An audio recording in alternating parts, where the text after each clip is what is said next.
पिछली क्लास में हमने जो लाइट चैप्टर है क्लास 10th का उसकी रिफ्लेक्शन के बारे में पढ़ा था। रिफ्लेक्शन वाला पार्ट हमारा कंप्लीट हो चुका है। आज की क्लास में हम रिफ्रैक्शंस को शुरू करेंगे ना।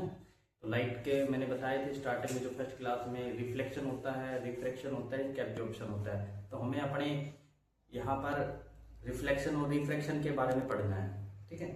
तो आज हम रिफ्रैक्शन पढ़ेंगे। तो रिफ्रैक्शन क्या होता है भाई?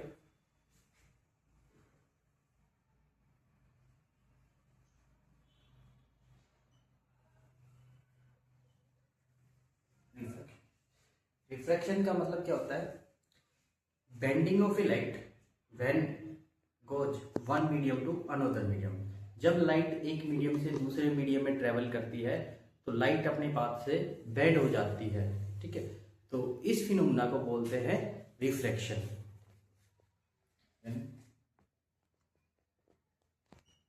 Bending of a light when it goes one medium to another medium।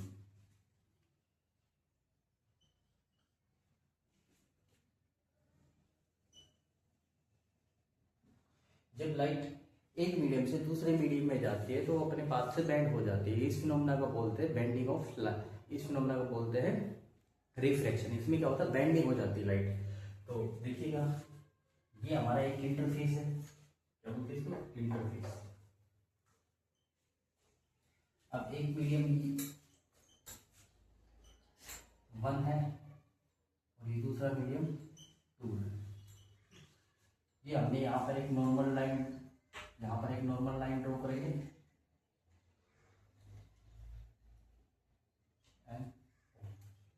ये जो पॉइंट है ओ, पॉइंट ओ को बोलते हैं पॉइंट ऑफ इंसिडेंस। क्लियर? ठीक। अब एक इंसिडेंट रे आएगी, यस, ए और रे को बोलेंगे इंसिडेंट रे, ठीक है। अगर ये मीडियम सेम होता तो ये डायरेक्ट सीधी चली जाती, इधर जाएगी या इधर आएगी। ये डिपेंड करेगा कि इन दोनों मीडियम में रेयर कौन सा और डेंसर कौन सा है। अब रेयर और डेंसर क्या है ये हम आगे अभी आपको बताएंगे, ठीक है। तो रिफ्लेक्शन क्या है? जब लाइट एक मीडियम से दूसरे मीडियम में जाती है तो लाइट अपने पाथ से बेंड हो जाती है, या तो जो ओरिजिनल पाथ से उससे आगे जाएगी या पास आएगी, ठीक है। ये इंटरफेस है, ठीक, ये दूसरा मीडियम है, ठीक। यहाँ पर ये लाइन नॉर्मल लाइन है, ये पॉइंट ओ, ये नॉर्मल। तो सबसे पहला जो पॉइंट है इंटरफेस। इंटरफेस क्या होता है? एक सरफेस है जो दोनों मीडियम को अलग करता है। इसको बोलेंगे मीडियम 1, इसको बोलेंगे मीडियम 2। दोनों सरफेस को अलग करता है, उसको बोलते हैं interface. Surface which separate two medium। एक ऐसा सरफेस जो दो मीडियम को सेपरेट करता है उसको बोलते हैं इंटरफेस। और ये अमूमन कैसा होता है? हमारा प्लेन। ये कैसा होगा? प्लेन सरफेस होगा। इंटरफेस कैसा होता है? नॉर्मली प्लेन होता है, ठीक है। दूसरा नॉर्मल रहेगा।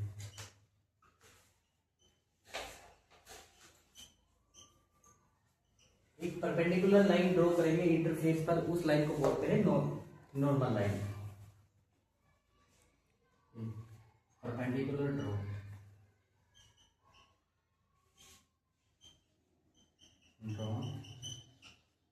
Eight interface.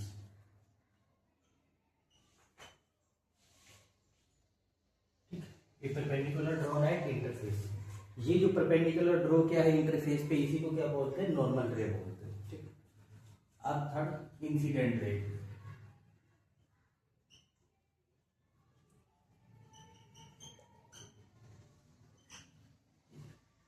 इंसिडेंट रे कौन सा है?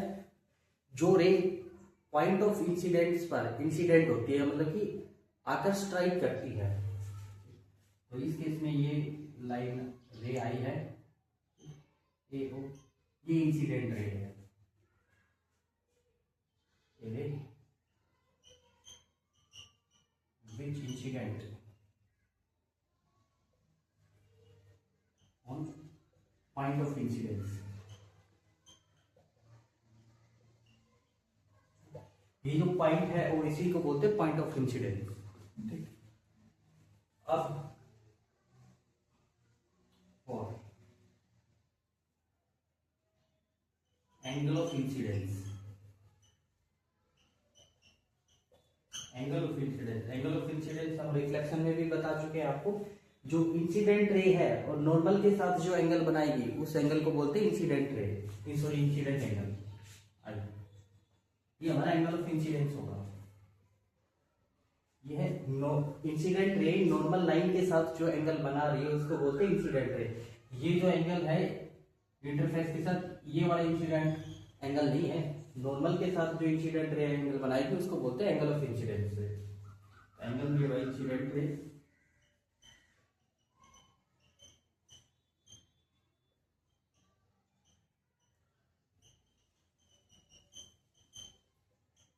With normal, angle made by incident ray with normal is called angle of incidence. Clear है? अब क्या होगा? रिफ्रैक्शन होगा। अब क्या होगा? रिफ्रैक्शन होगा। ठीक, अब जब रिफ्रैक्शन होगा तो ये लाइन, अगर ये दोनों से, अगर ये मीडियम 1 है, ये मीडियम 2 नहीं होता तो ये लाइन ऐसे सीधी निकल जाती,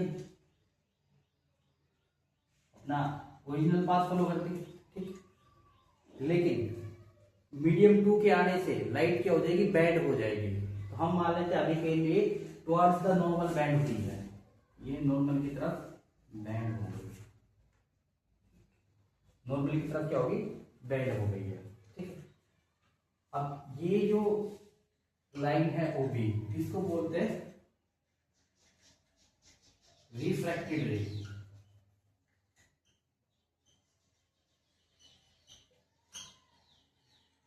रिफ्रैक्टेड रे, रिफ्रैक्टेड रे क्या होगी? रे which bend from its original path after refraction, after refraction is called refracted ray। refracted ray clear? अब ये जो एंगल है रिफ्रैक्टेड रे नॉर्मल के साथ जो एंगल बना रही है, इस एंगल को बोलेंगे एंगल ऑफ रिफ्लेक्शन। अब देखिए एंगल ऑफ रिफ्लेक्शन क्या होगा? Angle of reflection,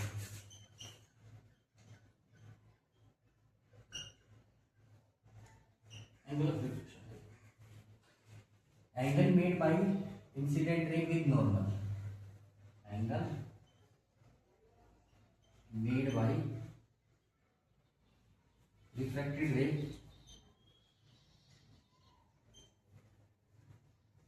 with normal. Normal के साथ जो एंगल बना रही है रिफ्रैक्टेड रे उसको बोलते हैं एंगल ऑफ रिफ्लेक्शन। अब बात करते हैं कॉज ऑफ रिफ्लेक्शन।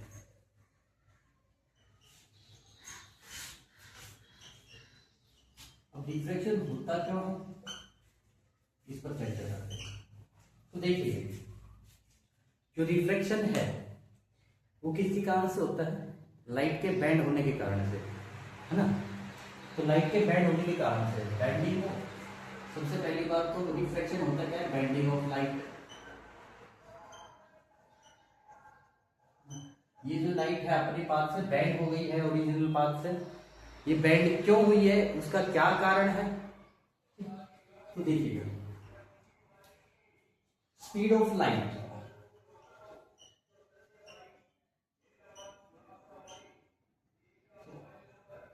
एयर में कितनी होती है 3 × 10⁸ मीटर पर सेकेंड। ग्लास के अंदर 2 × 10⁸ मीटर पर सेकेंड। वाटर में 2 × 2.5 × 10⁸ मीटर पर सेकेंड। ये देखिए डिफरेंट मीडियम में जो स्पीड ऑफ लाइट है वो चेंज हो रही है। डिफरेंट मीडियम में स्पीड ऑफ लाइट क्या हो रही है, चेंज हो रही है।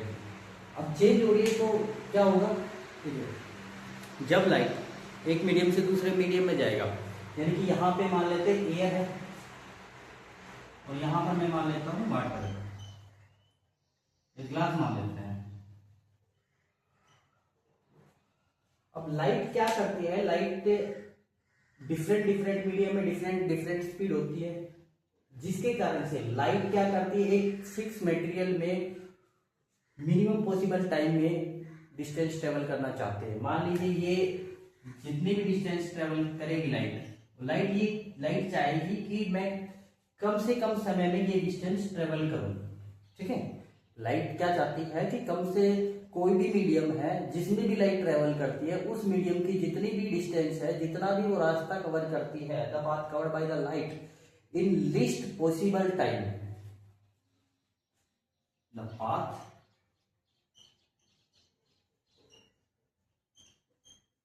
covered by the light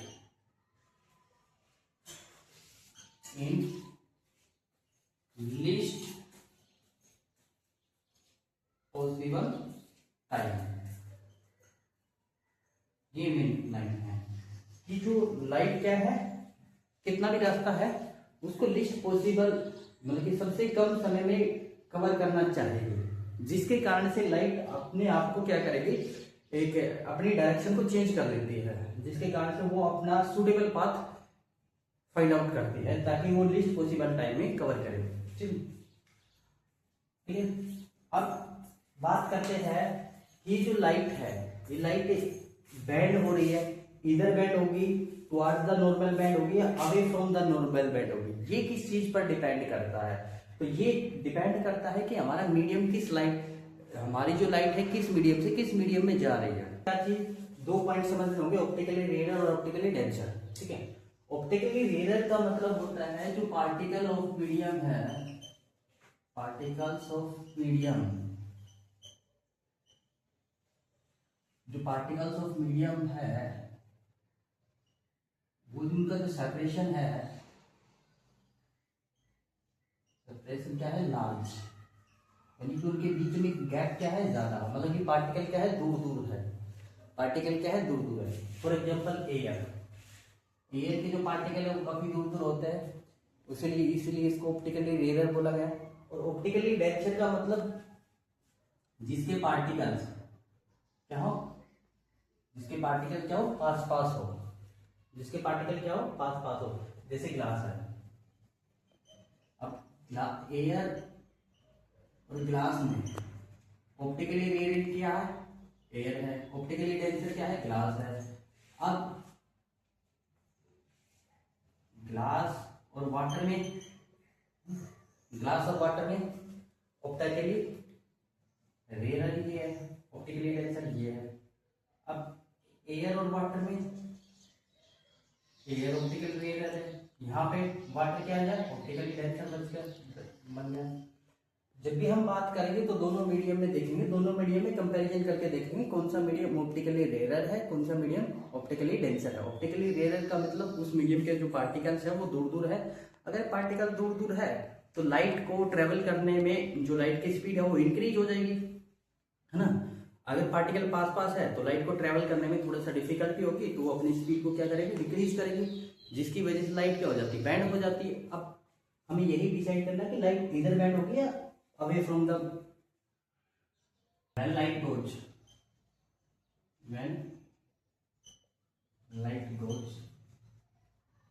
from optically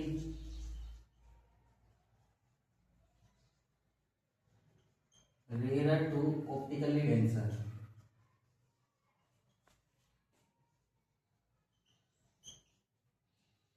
जब लाइट ऑप्टिकली रेयर से ऑप्टिकली डेंसर जाती है तो हमेशा टुवर्ड्स द नॉर्मल बेंड होगी। When light goes from optically rare to optically detection it bend towards normal. And दूसरा, when light goes from optically denser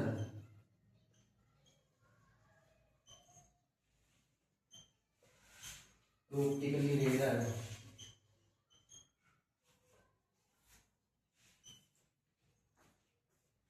it bend away from normal, away from normal, ये normal से दूर जाएगी। ठीक है, air क्या है, ऑप्टिकली रेयर है कंपैरिजन टू ग्लास, तो टुवर्ड्स द नॉर्मल बेंड हुई है। अब एक वीडियो में ऐसा लेते हैं, ठीक है, यहाँ क्या है, ये ग्लास मान लेता हूँ, यहाँ क्या है, ग्लास, ठीक। अब ग्लास है ये नॉर्मल है। अगर ये पूरा का पूरा ग्लास होता medium to be, medium two क्या है, एयर मान लेते हैं, पूरा का पूरा ग्लास होता तो रे अपने इसी पार्ट पर जाती, जैसे ना इसी पार्ट पर जाती, बट क्या है, मीडियम चेंज हो गया, ग्लास से कहा, ये एयर में आई है, तो ये अवे फ्रॉम नॉर्मल, नॉर्मल से दूर जाएगी, अपने ओरिजिनल पार्ट से दूर जाएगी, तो लाइट ये वाला पार्ट फॉलो करेगी। क्लियर है? अपीयर टू बी रेज, देखिए अगर ये वाटर बकेट है, इसके अंदर वाटर फील्ड है ना, या वाटर फील्ड है, तो ये जो कोइन है आपको क्या दिखेगा, रेज, यानी कि उठा हुआ दिखाई देगा। तो ये किसका एग्जांपल हुआ, रिफ्लेक्शन का एग्जांपल हुआ। A pencil dip in water appear to be bent, अगर हम इसके अंदर एक पेंसिल रखेंगे तो जो इसके अंदर डिप होगी वो पार्ट हमें क्या दिखाई देगा, बेंट, यानी मुड़ा हुआ दिखाई देगा। तीसरा, bottom water tank appear to be rich, आप कभी भी देखना जो वाटर पैकेट है उसके अंदर झाँक कर, तो उसका जो बॉटम है आपको जो ओरिजिनल पोजीशन है, जो ओरिजिनल पोजीशन है उससे क्या होगा, हल्का सा ऊपर उठा हुआ दिखाई देगा, अपीयर टू बी रेज होगा, यानी आपको ऐसा दिखाई देगा। शुरू किया था उसमें हमने रिफ्लेक्शन के बारे में पढ़ा, रोज ऑफ रिफ्लेक्शन के बारे में पढ़ा और कुछ डेली लाइफ के एग्जाम्पल देखे। नेक्स्ट क्लास में हम रिफ्लेक्शन थ्रू ग्लास स्लैब पढ़ेंगे, रिफ्लेक्शन थ्रू लेंसेज पढ़ेंगे और उनके इमेज फॉर्मेशन वगैरह देखेंगे। होपफुली आज का लेक्चर आपको पसंद आया होगा। If you like our video lecture then please like, share and subscribe. Thanks for watching.